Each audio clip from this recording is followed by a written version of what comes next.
నువ్వు తలకిందుల తపస్సు చేసినా నన్నాపలివి.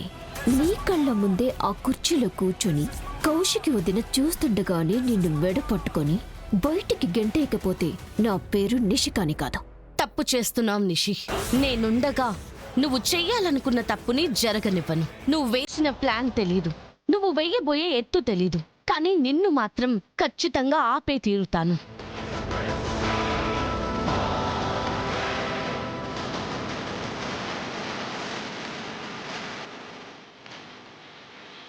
రిక్వెస్ట్ చేసినా కూడా ఒప్పుకోలేదా? లేదు దినా, మేం వెళ్ళిన వెంటనే బానే రిసీవ్ చేసుకున్నారు. అంతే, బానే ఉంది, చాలా పాజిటివ్గా ఉన్నారు. అందుకే మేం కూడా పోస్ట్ పోన్ చేయడానికి ఈజీగా ఒప్పుకుంటారు అనుకున్నాం. సడన్ గా ఏమైందో తెలియదు కానీ పోస్ట్ పోన్ చేయడానికి అసలు ఒప్పుకోలేదు.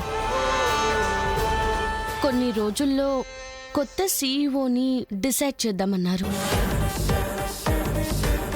ఇలా జరిగే అవకాశమే లేదు జగదాత్రి. అక్కడున్న ఎవరికి నన్ను దాటి వెళ్ళి ఆ సీట్లో కూర్చునే ధైర్యమే లేదు, అంత ఆశ కూడా లేదు. మరి ఎందుకు ఇలా జరిగింది?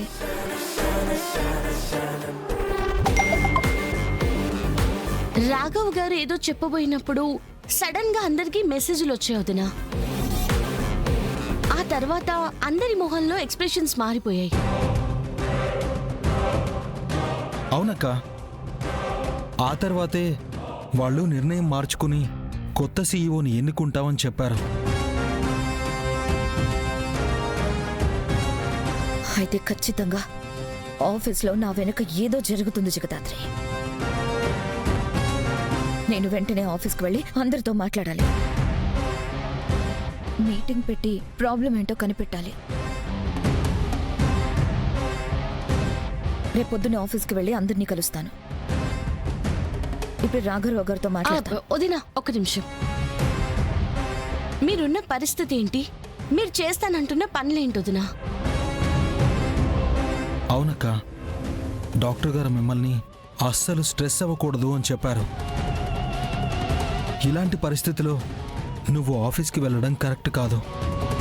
ఇది అది అని ఆలోచించుకునే టైం కాదు కదా కేదార్. కంపెనీని కాపాడుకోవాలంటే నేనే వెళ్ళాలి. మీ తరపున మేం వెళ్ళినా చాలుదినా. మా మీద నమ్మకం ఉంది కదా. హా,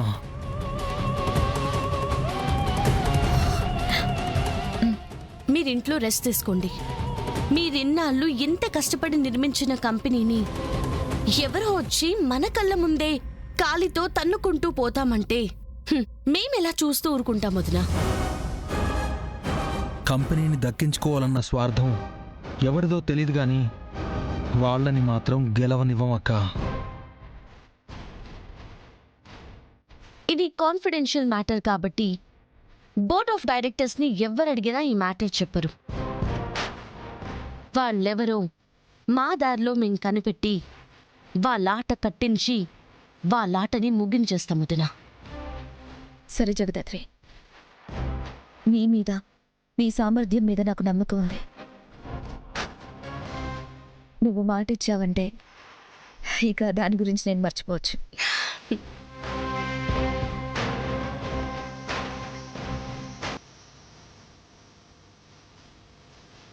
ఎవరి ప్లాన్ ఇదంతా?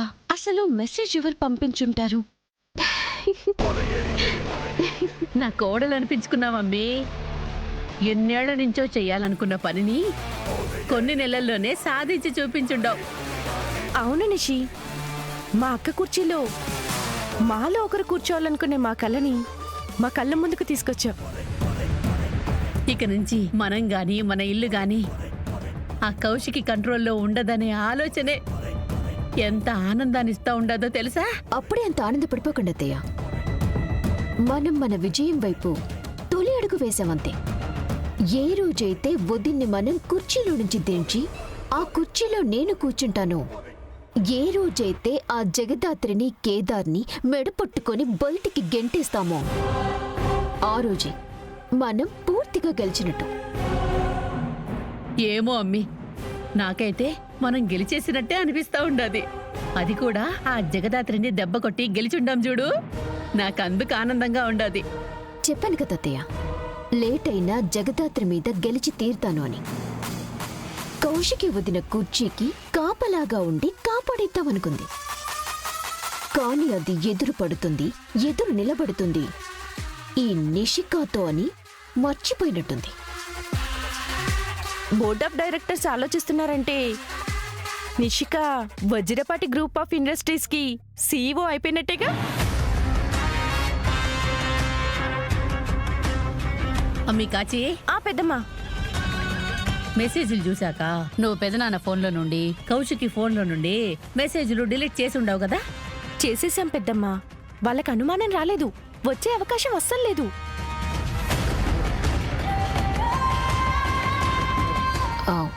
అవును కాచి, అన్నయ్య ఇక్కడ సాయంత్రం అనగా బయటికెళ్ళాడు, ఇంకా రాలేదు. సరే, చెప్పేది జాగ్రత్తగా వినండి. బోర్డ్ ఆఫ్ డైరెక్టర్స్ అందరూ మన సైడ్ వచ్చేలాగా నేను యువరాజ్తో కలిసి వాళ్ళని ఎలా కాకపట్టాలో చూసుకుంటాను. మీరు ఇంట్లోనే ఉండి ఆ రాఘవరావు గాని బోర్డ్ ఆఫ్ డైరెక్టర్స్లో ఎవరైనా కానీ వదినకి మావయ్యకి ఫోన్ చేసినా వాళ్ళని వీళ్ళతో మాట్లాడివ్వకండి. వదినకు కానీ మావయ్య కానీ ఈ సంగతి తెలిస్తే మన కృషి సంగతి దేవుడెరుగు. ముందు ఇంట్లో నుంచి పంపించేస్తారు. అవును కదమ్మీ, నేను ఆ సంగతి మర్చిపోయి ఉండాను. ఇప్పుడెట్టా అమ్మీ? జాగ్రత్తగా ఉండటం తప్ప మనకి వేరే ఆప్షన్ లేదత్తయ్య. ఒక్కసారి నేను సీఈఓగా సంతకం పెడితే అప్పుడు అందరితో ఒక ఆట ఆడుకుంటాను. సరే నిషి, బూచికి ఈ విషయం చెప్పి వాళ్ళని ఎప్పుడు ఒక కంట కనిపెట్టమని చెప్తాను. వదినా, ఈసారి నేను కొట్టబోయే చావు దెబ్బని ఎలా తప్పించుకుంటావో నేను చూస్తాను. ఒసే జగదాత్రి, ఇదంతా నీ కళ్ళ ముందే చేస్తాను. ఎలా ఆపుతావో చూస్తాను.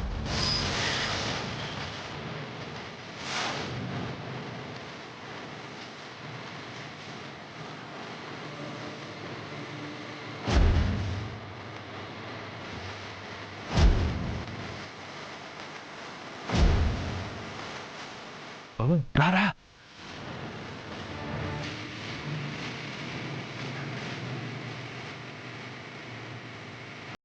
యువరాజ్, డబ్బు మొత్తం ఇప్పుడే గోడౌన్కి షిఫ్ట్ చేసేద్దాం. సరే బాబాయ్.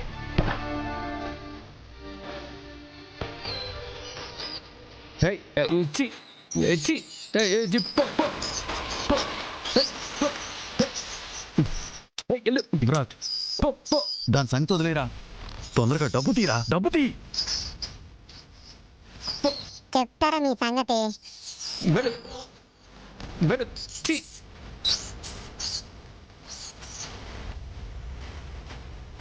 ఎంత టెన్షన్ పడ్డాను బాబాయ్, మొత్తానికి సాధించాం.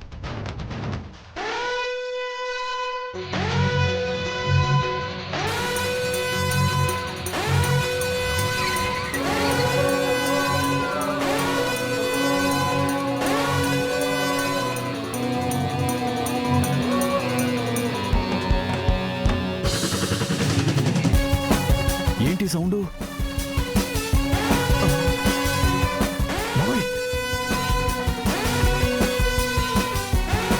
ఎక్కడి నుంచి వస్తుంది?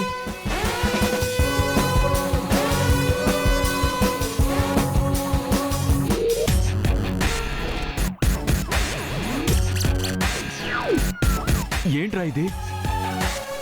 ఈ లైట్లేంటి, ఈ సౌండ్లేంట్రా? ఇప్పుడు ఎలాగో లైట్స్ ఆఫ్ అయ్యాయి, చూద్దాం.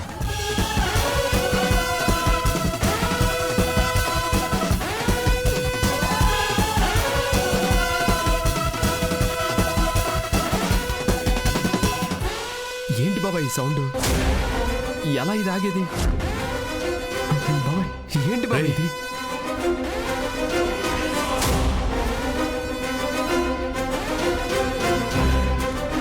మన అనుమానం నిజమైంది కేదార్. సెన్సార్ మోగింది అంటే యువరాజ్ వాళ్ళు డబ్బు తీయడానికి ప్రయత్నిస్తున్నారు. పద.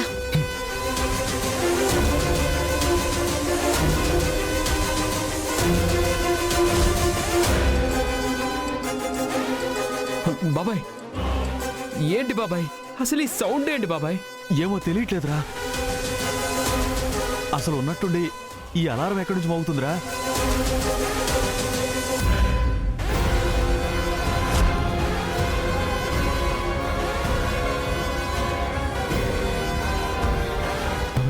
ఏదో ఒకటి చెయ్యి బాబాయ్, ఎలాగోలా ఈ సౌండ్ ఆగేలా చెయ్యి బాబాయ్, లేకపోతే ఇంట్లో అందరూ లేచేస్తారు. ఏంటి సౌండ్? ఏంది ఏమైందమ్మీ? ఏంది శబ్దమో? అదే నాకు కూడా అర్థం కావడం లేదు పిన్ని. లేస్తారు కదరా యువరాజ్, ఆల్రెడీ లేచే ఉంటారు. రేయ్ పదరా వెళ్దాం పద. బాబాయ్ బాబాయ్ నువ్వు ఒక పని చేయి బాబాయ్, నువ్వు అందరినీ మేనేజ్ చేయి బాబాయ్, నేను డబ్బులు తీసేస్తాను. రేయ్ పిచ్చి పట్టిందా నీకు? నువ్వు విగ్రహం గురించి చేసిన రచ్చకి మనల్ని కాని ఇంట్లో వాళ్ళు ఈ టైంలో ఇక్కడ చూశారనుకో, గణపయ్య పొట్టలో ఉన్న డబ్బులు తీసే వరకు వదిలిపెట్టారా. రారా వెళ్ళిపోదాం. బాబాయ్ అది కాదు బాబాయ్, విను బాబాయ్, ఈ డబ్బుని మీనానికి ఇవ్వకపోతే చంపేస్తాడు బాబాయ్. ఏదో ఒకటి చెప్పుకోవచ్చురా, దొరికామంటే మొదటకే మోసం వస్తుంది. నువ్వు రారా. బాబాయ్ బాబాయ్ రా బాబాయ్, మేనేజ్ చేయి బాబాయ్. త్వరగా వచ్చేయ్. యువరాజ్ ఏ ఎర్రడా, అంత పొడుగున్నానని అంత పొగరుతో నన్ను నా దేవుడి నుంచి దూరం చేస్తావరా? నీ సంగతి చెప్తా. హై, పో. పో. దీనికోవాలండి మధ్యలో.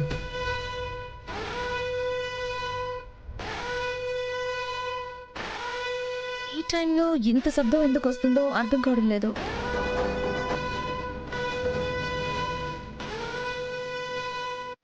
బయటికి అందరూ చూద్దాం పదండి.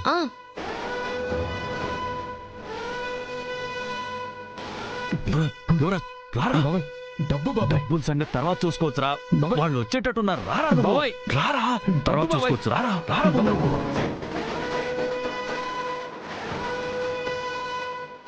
ఇదేదో బూచి పండ్లోనే ఉంది, ఇవాళ అందరి చేతిలో చచ్చాడు. నువ్వు రారా. డబ్బు బాబాయ్, ఒకసారి ఆలోచించు బాబాయ్. ఆలోచించే టైం లేదు. ముందు రారా నువ్వు. వచ్చేస్తున్నారా రా.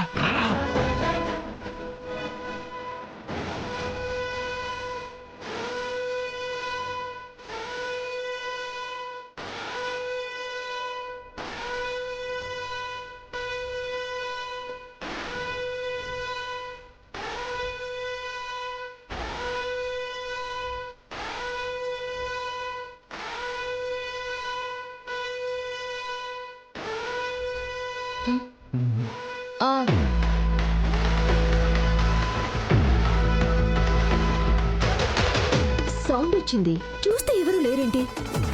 ఖచ్చితంగా ఇక్కడే ఎక్కడో దాక్కుని ఉంటారు. అందరం వెతుకుదాం పదండి.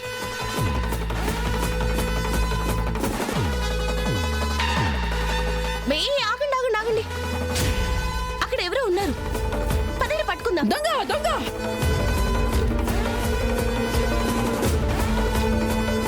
దొంగ దొంగ దొంగ దొంగ దొంగ దొంగ దొంగ దొంగ రేయ్. కొట్టండి కొట్టండి. దొంగ సచ్చినోడా, ఎంత ధైర్యం ఉంటే దేవుడి దగ్గర ఉన్న లడ్డుని దొంగతనం చేయడానికి వస్తావా? కొట్టండి కొట్టండి. దొంగతనం చేయడానికి మా ఇంటికే వచ్చుండావా? కొట్టండి అమ్మో యువరాజ్ దొరికిపోయాడు. కొట్టండి. మా ఇంట్లోనే దొంగతనం చేయడానికి వస్తారా? కొట్టండి దొంగతనం చేయడానికి దొంగతనం. నాకేం తెలియనట్టుగానే వెళ్ళి మేనేజ్ చేయాలి. ఆ? దొంగ దొంగ దొంగ దొంగ దొంగ మా ఇంట్లోనే దొంగతనం చేయటానికి వస్తారా? మా ఇంట్లోనే కొట్టండి. దొంగతనం చేస్తారా నువ్వు? ఈ రోజు నా చేతిలో అయిపోయావరా.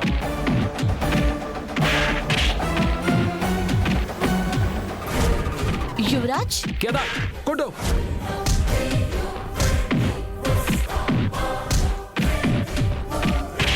నువ్వు ఇక్కడున్నావేంటి యువరాజ్? ఇక్కడ కాక ఇంకెక్కడ ఉండాలి? మరి ఇందులో ఎవరున్నారు? ఆగండి ఆగండి ఆగండి. ఆగండి. ఏంటి ఆగేది? ఏంటి?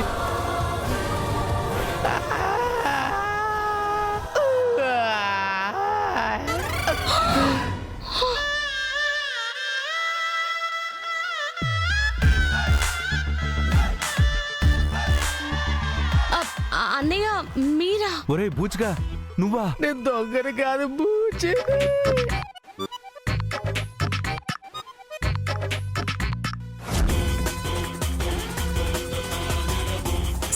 వచ్చింది చూస్తే ఎవరు లేరేంటి?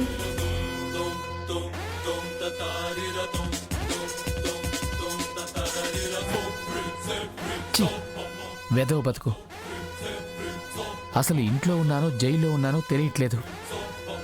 దేనికంటే ఏ దొంగతనం వచ్చేసి జైలుకి వెళ్ళడం బెటరు. చి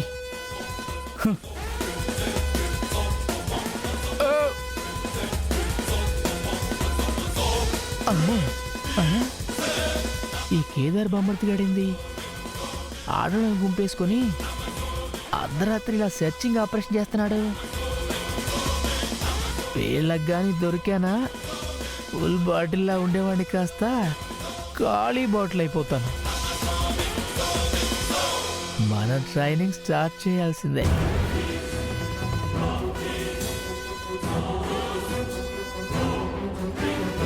బా, తప్పించుకోవడానికి భలే దొరికా బావా.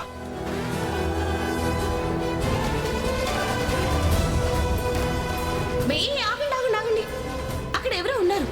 అమ్మో, ఏదో వచ్చి పడింది. ఏం కనిపించట్లేదే.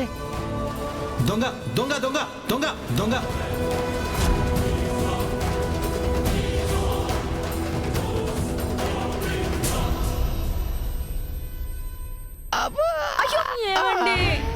కాచి బావా, నువ్వు ఇక్కడేం చేస్తున్నావు? సచ్చినోడా, లడ్డు కావాలంటే అడగొచ్చు కదా. మరి ఇంత చిల్లరగా దేవుడి దగ్గరున్న లడ్డు దొంగతనం చేయాలా? నేను ఇక్కడ దొంగతనానికి వచ్చాను. నేను ఇక్కడ వాకింగ్ చేస్తుంటే బెడ్షీట్ వచ్చి నా నెత్తి మీద పడింది.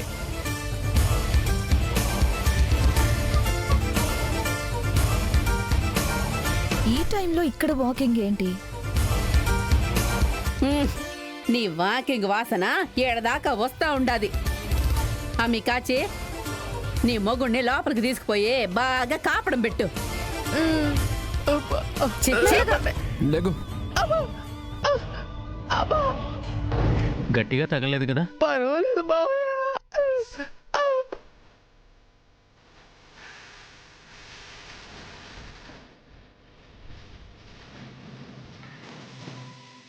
సరే, వెళ్ళి పడుకుందాం పదండి. మళ్ళీ పూజకి పొద్దున్నే లేవాలి కదా. పదండి పదండి. పదమే పోదామా?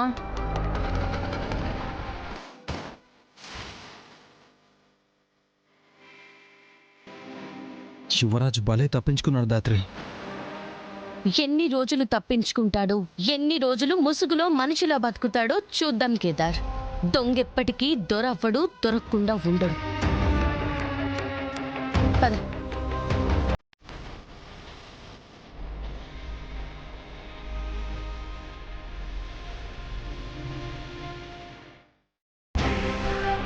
అమ్మయ్యా, జస్ట్ మిస్ అయ్యా.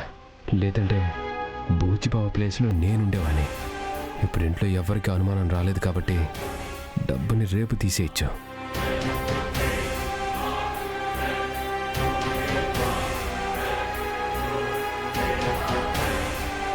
ఎందుకిలా చేసావు యువరాజ్? చెప్పు, ఎందుకు బూచి అన్నయ్య మీద బెడ్షీట్ వేశావు?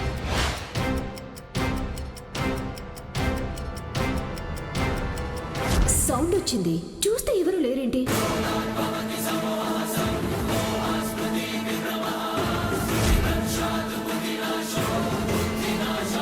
అక్కడ ఎవరో ఉన్నారు.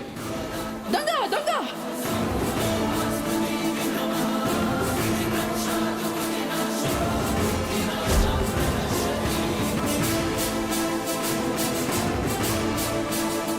ఎందుకింత రాత్రి సౌండ్ చేయకుండా దొంగల బయటికి వెళ్ళావు? అది నిషి. గాలి కోసం వెళ్ళామని మాత్రం చెప్పకు యువరాజ్. నువ్వు బూచి అన్నయ్య మీద బెడ్షీట్ వేయటం నేను చూశాను. నువ్వు పక్కన లేకపోయేసరికి ఎక్కడికి వెళ్ళావో అని బయటకొచ్చి చూశాను. అప్పుడే బయట నుంచి పెద్ద శబ్దం వచ్చింది. ఏమని బయటకొస్తే నువ్వు పారిపోతూ బెడ్షీట్ విసరడం నేను చూశాను. నిషిక దగ్గర నిజం దాచడం వల్ల వచ్చే మంచేం లేదు. కనీసం చెప్తే అయినా ఏదైనా సాయం చేస్తుంది.